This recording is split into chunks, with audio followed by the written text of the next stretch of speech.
Hey, what's up guys? Welcome to our review of Resident Evil 4. This classic game was released in January 2005 for the GameCube as part of the Capcom 5. Originally marketed as a GameCube exclusive, not long after launch, it was announced RE4 would also release on the PS2 in October of the same year. And now, after nearly 18 years, we have a Resident Evil 4 remake.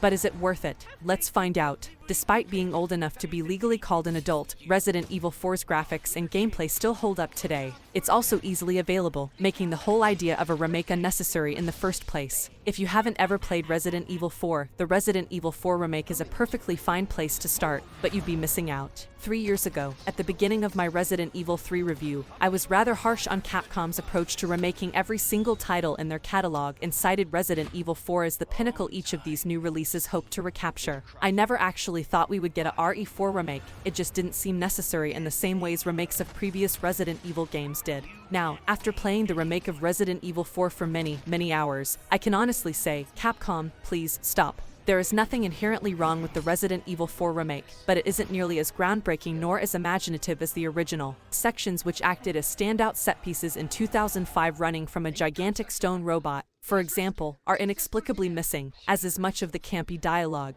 Some of it is there, the "hey, it's that dog" line made it in, along with a few new ones, but Leon, Ashley, Ada, and seemingly everyone else have all been rewritten to be older and more dramatic, and in the process lost much of what made them so memorable in the first place. This attempt to add characterization and background info does serve to benefit some Resident Evil 4 characters more than others, specifically Lewis and Crosser, who felt a bit tacked on in the original. Both of them are much more relevant to the story here in the RE4 remake, which is nice to see. The original Resident Evil 4 included one section where players could pick up enemies and drop them into a bottomless pit via a crane-like machine not unlike the ones used to cheat children out of quarters. It only appeared in a single room and wasn't even really necessary, since Leon had mowed through plenty of stronger enemies by this point already. What it was, however, was fun, surprising, and unique. Moments like this were strung throughout the entire game, and broke up the combat in interactive and, crucially, interesting ways. RE4's remake asks, why waste the time to have a one-off crane minigame to grab Ganados? Why have a giant room with lava-breathing dragon statues? RE4's answer, 18 years ago, was why not? But instead of replicating these scenes,